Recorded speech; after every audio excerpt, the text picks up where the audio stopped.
ఈ ప్రభుత్వం చేసిన అన్యాయాలన్నీ కూడా ప్రజలకి ఎప్పటికప్పుడు తెలియజేస్తూ ఈరోజు ఇంత పెద్ద విజయం ముఖ్య పాత్ర పోషించిన మీడియాకి మరొకసారి హృదయపూర్వక ధన్యవాదాలు తెలియజేస్తున్నాం. కరెక్ట్గా 96 గంటల ముందు ఒక ప్రెస్ మీట్ పెట్టాను నేను ఉదయ ఇంటర్నేషనల్ హోటల్లో. మళ్ళీ 96 గంటల తర్వాత ప్రెస్ మీట్ పెడతా అని చెప్పా. అప్పుడు చెప్పా ప్రతిపక్ష హోదా ఇదే నా చివరి ప్రెస్ మీటు, అధికార హోదాలో మళ్ళీ ప్రెస్ మీట్ పెడతాను అని చెప్పా. కరెక్ట్గా మాట నిలబెట్టుకోవాలి కాబట్టి ఆ మాట మీద ప్రకారం కరెక్ట్గా 96 గంటలైంది కాబట్టి ఇప్పుడు వచ్చి మళ్ళీ హోటల్లో ప్రెస్ మీట్ కుదరలే కాబట్టి ప్రెస్ క్లబ్లో పెట్టా, అక్కడ పర్మిషన్ లేక.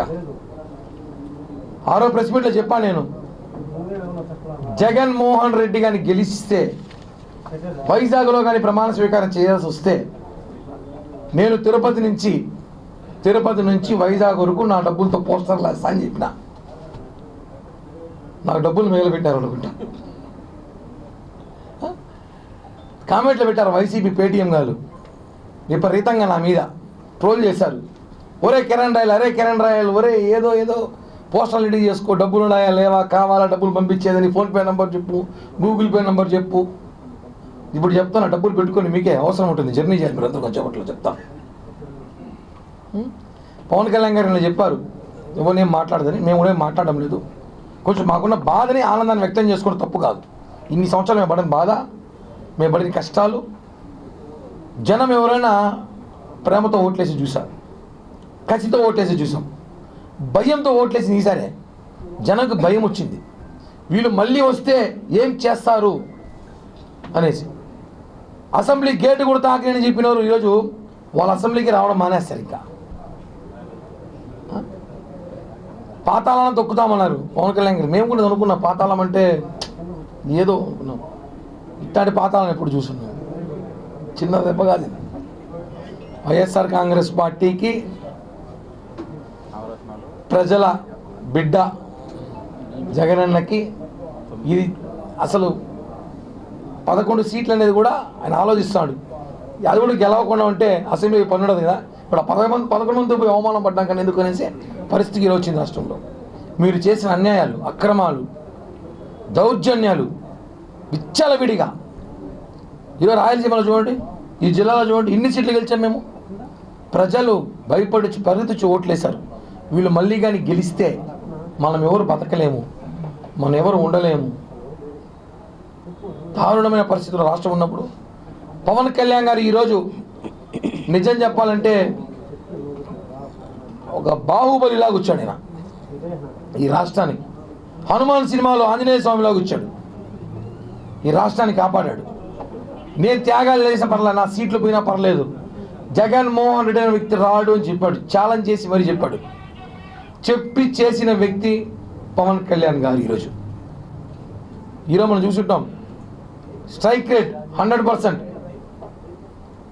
మనం మ్యాచ్లు చూస్తుంటాం ఐపీఎల్, దానికన్నా పెద్ద స్కోరే కొట్టాం.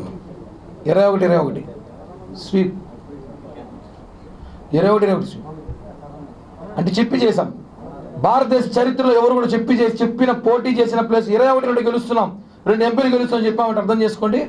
మాకు ప్రజల మీద ఎంత నమ్మకం ఉందో మా నాయకుడు తెలుసు. ఆయన చెప్పి చేశాడు. మీరు వై నాట్ 175 అన్నారు. మొన్న సాయంత్రం కూడా సజ్జల రామకృష్ణ రెడ్డి గారు 16-11 సంబరాలు చేసుకోండి అన్నాడు. సంబరాలు చేసుకోమన్నాడు కానీ ఎవరు చేసుకోమని చెప్పలా.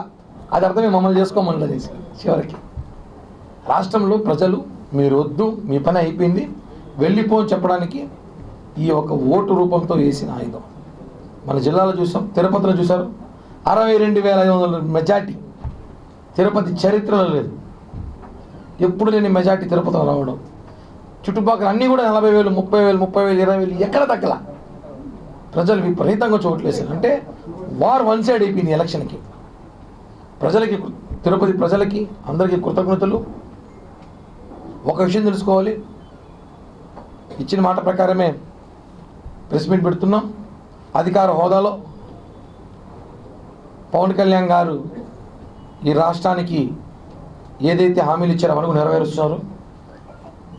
నిరుద్యోగులు కానివ్వండి, ఈ రాష్ట్రం బాగుంటుంది, మంచి రోజులు రాష్ట్రానికి రాబోతున్నాయి. ఎందుకంటే ఇటువంటి ఒక విజయం కళ్ళలో కూడా ఎవరు అనుకోండి. జగన్మోహన్ రెడ్డి అన్నాడు, ఆశ్చర్యకరమైన దేశము ప్రపంచము ఆశ్చర్యకంగా చూసి రిజల్ట్ అన్నాడు. దేశం ప్రపంచంగా చూసి ఫస్ట్ ఆశ్చర్యకంగా వైఎస్ఆర్ కాంగ్రెస్ పార్టీలు చూశారు. ఇదేం ఆశ్చర్యం రా బాబు ఈ రిజల్ట్. కొంతమంది టీవీలు ఆఫ్ చేసి మరి రెండోసారి ఆన్ చేసినారట, మా టీవీలో ఏం ప్రాబ్లం ఉందేమో అనేసి. అది 2 డిజిట్లో వస్తాను, టీవీలో ప్రాబ్లం ఉందనేసి ఆ స్థాయికి వచ్చేసారంటే గుర్తుపెట్టుకోండి. ఈరోజు వైఎస్ఆర్ కాంగ్రెస్ పరిస్థితి ఇంకొక 2-3 నెలల తర్వాత ఎలా ఉంటుందో. ఈ రాష్ట్రానికి జనసేన పార్టీ చాలా అవసరం. ప్రజలందరూ కూడా మాకు తోడు నిలబడ్డారు.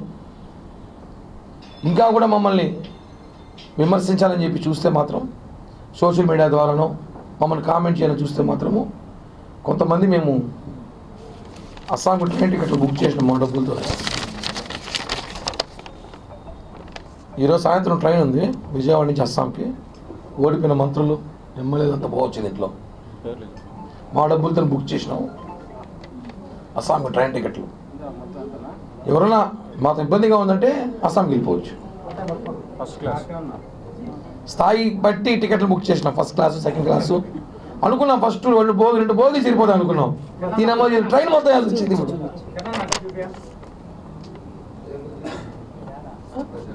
ఒక బోగి 2 బోగి సరిపోతుందిలే, ఓడిపోతే 40-50 మంది అనుకుంటే ట్రైన్ మొత్తం మాడాల్సి వచ్చింది ఇప్పుడు వీళ్ళకి. అలాంటి పరిస్థితి వచ్చింది. ఇంకోసారి పవన్ కళ్యాణ్ లాంటి వ్యక్తితో 2 చోట్ల ఓడిపోయినారు. పార్టీ లేదు, గెలవనప్పుడు ఈరోజు చూసారా 100కి 100% గెలిచినాం. ప్రజల విజయం ఇది. ప్రతి ఒక్కరికి హృదయపూర్వక ధన్యవాదాలు తెలియజేస్తూ చివరగా ఈ జిల్లాలో ఇంకా మా నాయకుడి గురించి మాట్లాడే ఒక ఆమె ఉంది, మా అవ్వ. ఆమె గురించి మాట్లాడవద్దు, బాగోదు కదా. ఆమె కూడా భారీ మెజార్టీతో గెలిచింది. ఓడిపోయింది అనుకుంటా, గెలిచి ఓడింది అనుకుంటా. 47,000 46,000. ఆమె మొన్నటి రోజు తిరుమలకి వచ్చింది. అప్పుడే అనుకున్నాం ఆమె జగన్ గెలుస్తా అంటే అర్థమైంది మా అందరికీ, భారీగా గెలుస్తాడు అనేసి. ఐపీఎల్ గెలుస్తామనింది, జాతకాలు చెప్తాను ఈ మధ్య.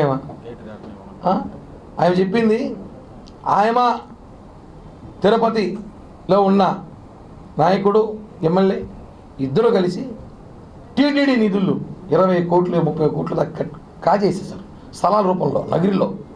ఆ పాపాలు చేసి దేవుడు డబ్బులు తినేసి దేవుడి పేరు చెప్పి నువ్వు మీ అన్న మోసాలు చేసి చివరిగా దేవుడి దగ్గరికి వెళ్ళి దేవుడికి క్షమాపణ చెప్పి వచ్చింది మొనబై. స్వామి క్షమించు, నేను బాగా తినేసాను డబ్బులు, ఈ ఒక్కసారి గెలిపిస్తే ఇంకా కూడా తినేస్తాను, ఎవరిలో ఉండిలో డబ్బేస్తాను వెంకటేశ్వర స్వామికి. ఆయన దగ్గర ఎత్తుకుని వచ్చేసింది. ఆమెకు శిక్ష ఎలా అయ్యాడు తెలుసా? మొన్నే 24 గంటలు 48 గంటల ముందు చెప్పిళ్ళింది జగన్ అన్న సీఎం అని. మాకు అప్పుడే తెలుసు భారీగా గెలుస్తారు ఆయన.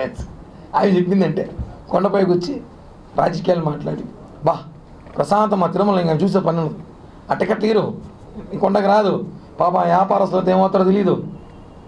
అలా కొంచెం భక్తులు జాగ్రత్త పడాలి. ఈ తమిళనాడు, కర్ణాటక, ఢిల్లీలో భక్తులు ఉన్నారు, ఆమెకి ఫ్యాన్స్. ఈ కొండ దర్శనాలకు ఇచ్చేవాళ్ళు బాగా ఆల్రెడీ లక్షల్లో పేమెంట్ ఇచ్చేస్తుంటారు వాళ్ళు. ఇప్పుడు వాళ్ళ టికెట్లు లేవు. ఎటు ఎమ్మెల్యే కూడా కాదేమో, మంత్రి కూడా లేదు. ఇంకా మా ప్రభుత్వం మేము టోల్ గేట్ కూడా దాటిని మొహమాటమే లేదు. ఫోటో పెట్టేస్తాం దొంగలు ఉన్నారు జాగ్రత్త వల్ల. మరి రానియం కదా, ఏమంటే ఫ్రీ దర్శనం పోవచ్చు, 300 రూపాయలు టికెట్ వేసుకొని ఆన్లైన్లో దొరికితే.